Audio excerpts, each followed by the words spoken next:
goddamn right. Aujourd'hui, à travers le film dont on va parler, je vais vous raconter un petit truc sur moi. Quand j'étais ado et que je regardais des films d'horreur à l'appel, petit à petit, je me suis posé une question. Pourquoi il a fallu que j'attende aussi longtemps pour me plonger dans ces univers? J'ai creusé dans ma mémoire, mais la réponse était simple. Quand j'étais petit, j'ai été traumatisé par un film. Ce film a traumatisé beaucoup de gens, dont moi, à un âge bien trop jeune. Avec un son. Le film, vous l'avez vu dans le titre de la vidéo, et ce son, le voici.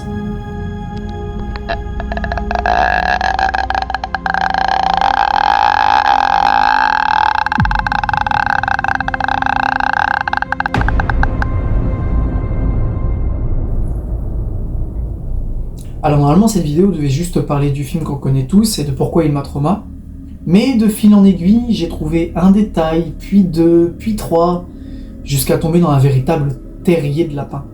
Et je ne m'y attendais pas. Alors aujourd'hui on va faire deux choses. D'un côté, on va partir du point de vue de quelqu'un qui ne connaît absolument pas la licence, en redécouvrant le film. Et de l'autre, répondre à une question. Qu'est-ce qui a inspiré The Grudge et d'où viennent ces entités? Accrochez-vous, ça va être dense. Le film. Le film démarre sur une jeune femme appelée pour nettoyer et ranger une maison. Elle s'appelle Ryoko, elle commence son travail, puis entend du bruit à l'étage. Elle monte pour aller vérifier, le bruit vient du grenier. Ryoko grimpe pour voir et se fait attraper par une femme, puis...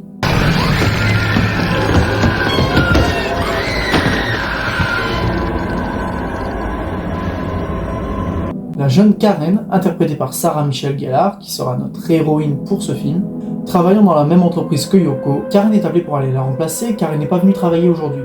Elle se rend donc là-bas, tombe sur une femme appelée Emma qui a l'air en détresse, puis elle entend également du bruit qui vient du grenier. Elle tombe sur un placard qui a l'air scellé. Pensant qu'il s'agit d'un chat, elle retire tout le scotch et tombe nez à nez avec un enfant. Dans un premier temps, elle lui donne son nom afin de pouvoir obtenir le sien. Le petit s'appelle Toshio. Après quelques instants, il se passe les premiers éléments vraiment surnaturels du film. Bon ok, l'effet a un peu mal vieilli, mais moi à 9 ans, j'étais pas bien. Bon, dans l'ordre, qui est censé habiter là?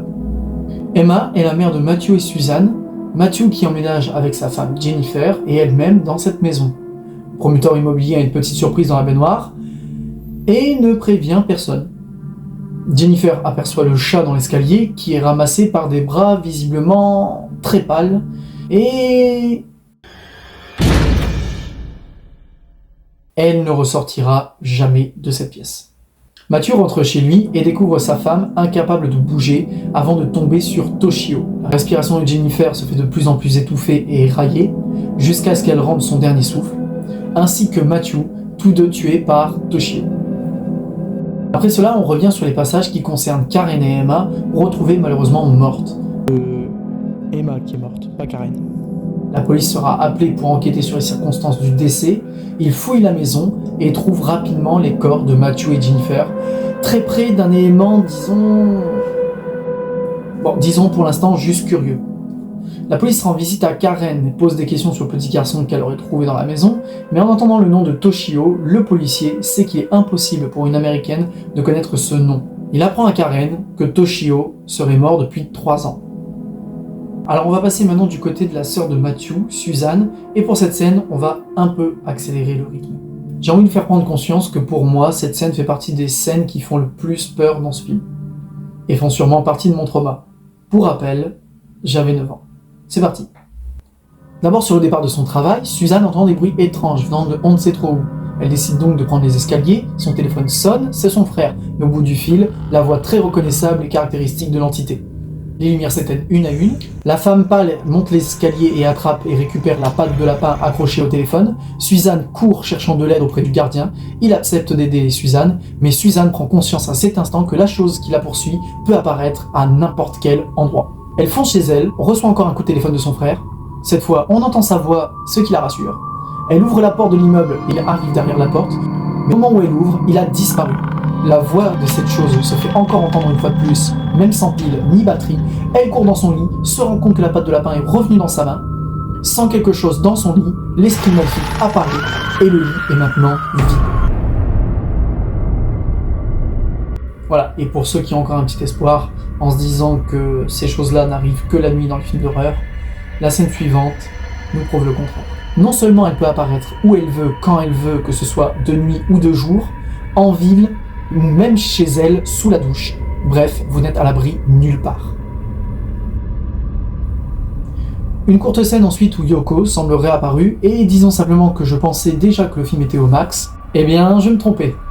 Alors évidemment je ne peux pas tout montrer, mais l'élément curieux de tout à l'heure dont on a parlé est censé se trouver à la place de ce que je suis en train de censurer. Cette scène est là pour nous montrer une chose. En gros que les âmes qui ont été tuées par les 10 fantômes se retrouvent sous les ordres de la femme aux cheveux longs noirs. Pendant ce temps, Karen essaie de résoudre tout ce qui se passe, elle cherche des affaires qui seraient en lien avec la maison, et trouve enfin le nom de l'entité. Elle s'appelle Kayako Saeki. Et il semble que de son vivant, elle aurait un lien avec une autre mort, celle de Peter Kirk. Ou Kirk, je sais pas comment ça se prononce. Kayako faisait une fixation et une idolâtrie sur son prof de lycée, Peter Kirk. Elle lui envoyait des lettres en lui racontant que c'était une ancienne élève et apparaissait sur toutes les photos de Peter. Mais Peter n'a aucune idée de qui elle peut bien être. Il va donc à l'adresse écrite sur les lettres et tombe sur Toshio. En attendant que sa mère rentre à la maison, il tombe sur le journal intime de Kayako, où il est écrit tout le délire que s'est construit Kayako autour de Peter.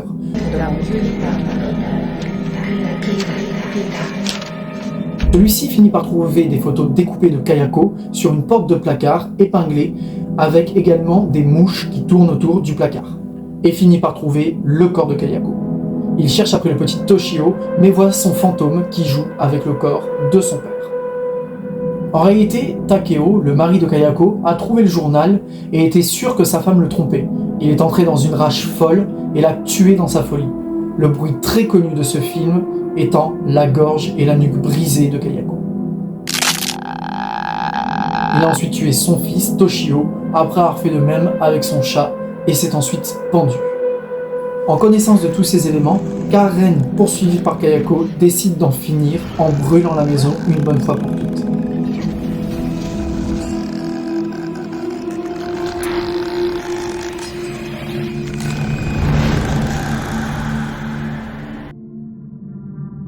Alors, première chose à savoir, j'adore ce film. Comprenez-moi, j'adore l'ambiance qu'il y a dans ce film. À l'époque, ça m'a traumatisé, certes, mais depuis, des films d'horreur, j'en ai vu des centaines. Et quand j'ai fini par affronter ma peur et remater le film quand j'avais à peu près 20 ans, et ben ça s'est plutôt bien passé. Et aujourd'hui, j'aime beaucoup ce film. Bref, on passe à la suite. Le labyrinthe de Ju-hoon. Alors, qu'est-ce qu'on peut apprendre sur l'univers étendu déjà ? Bon, déjà, c'est que la licence compte vraiment pas mal de films. 14 longs métrages, des courts métrages, une série Netflix, des bouquins, il y en a pour tous les goûts. Et du coup, son histoire démarre dans 2 courts métrages sortis en 98 et réalisés par Takeshi Shimizu. Alors ce sont que 2 courts métrages, hein, donc on a que 2 apparitions très brèves de Kayako et de Toshio. Le premier s'appelle Katasumi et le deuxième 4, enfin plein de 4 quoi. Et pour ceux qui ne le savent pas, le 4 au Japon, c'est notre chiffre 13 à nous ici en France. C'est-à-dire qu'il porte malheur, puisqu'il se prononce de la même façon que le mot mort. Les premiers longs-métrages seront Ju-hoon 1 et 2, sortis tous les deux en 2000, suivi de Ju-hoon The Grudge en 2002, et sa suite en 2003. Là, on arrive enfin au film qu'on connaît tous, c'est-à-dire The Grudge, et si vous avez bien suivi, c'est déjà le 4e, avec The Grudge 1, 2 et 3, 2004, 2006 et 2009. Avec la même année, White Ghost et Black Ghost, Ju-hoon 3 ou The Beginning of the End en 2014, encore un remake. Sa suite Ju-hoon The Final Curse en 2015 et enfin en 2020 la série Ju-hoon Origin et le dernier remake The Grudge, sortie américaine. Alors pourquoi tous ces remakes ? Bon bah déjà grâce à ces derniers, si on arrête de les considérer comme des remakes mais plutôt des requels, c'est-à-dire un nouveau remake mais qui conserve des éléments des précédents films, et ben on peut bénéficier d'une histoire très poussée, surtout si on s'amuse à croiser les différentes timelines, pour avoir une seule et même histoire. Voici la mienne. Numéro 1, Yamada. Commençons par le commencement, la maison où se déroulera tous les événements qu'on connaît du film. Il y a plusieurs années, un enfant a été retrouvé mort dans cette maison. Mort dû à la chaleur, retrouvé dans un placard et les mains attachées dans le dos. Son nom était Toshio Yamada. Oui, Yamada, pas Saeki. Et on y reviendra. Numéro 2, Kawamata. Alors désolé pour la prononciation, Nakagawa Kawamata était ce qu'on appelait une Hitako. Une Itako étant une femme médium capable de rentrer en communication avec les esprits. Mais dans l'univers du film, les gens faisaient bien souvent appel à ses services pour les exorciser, afin de libérer des gens d'esprits malveillants ou des démons. Et pour ce faire, elle utilisait comme réceptacle le corps de sa fille, Kayako. Alors évidemment, en grandissant, Kayako va devenir très réservée et insociable. Alors elle grandit jusqu'à aller à l'université et elle tombe amoureuse très rapidement de Shunsuke Kawabashi. Sauf que Kawabashi est déjà avec quelqu'un, la jeune Manami. Kayako finira par se marier avec son seul ami, Takeo, et passe de Kawamata à Kayako Saiki. Il trouve une maison très jolie mais vraiment pas chère, ce qui est bizarre vu la maison. Sauf que Takeo n'est jamais à la maison, ce qui aura pour effet que Kayako se sent terriblement seule. Et pendant des années, la seule chose que Kayako va désirer, c'est d'avoir un enfant. Elle suppliera les esprits pour lui en donner un encore et encore. Ils finiront par lui donner ce qu'elle désire. Un esprit va se manifester, et il s'agit de l'esprit du petit Toshio Yamada, qui voit en elle un moyen pour revenir à la vie. Il plonge à l'intérieur du corps de Kayako et se réincarne en fœtus. On passe donc cette fois de Toshio Yamada à Toshio Saiki. Et là on a déjà toute la base de l'histoire. La maison, d'où vient Kayako, d'où vient Toshio, mais c'est pas terminé. Shunsuke Kawabashi, premier amour de Kayako, est devenu par la suite professeur. Des années plus tard, Toshio intégrera sa classe. Et Kayako retombe sous le charme de Kawabashi. Et là, elle commence à le stalker mais vénère. Elle le suit partout, apparaît sur les photos qu'il prend, lui envoie des tonnes de lettres, avec l'adresse de la maison dessus, mais dans un premier temps, il ne s'y rend absolument pas. La tension monte avec Takeo. Toshio refuse de le considérer comme son père, il devient de plus en plus étrange et commence à battre le petit. Il finit par découvrir le journal de Kayako, avec tous les sentiments à l'écart de Shunsuke. Il rentre dans une rage folle, tue sa femme et son fils, et se pend.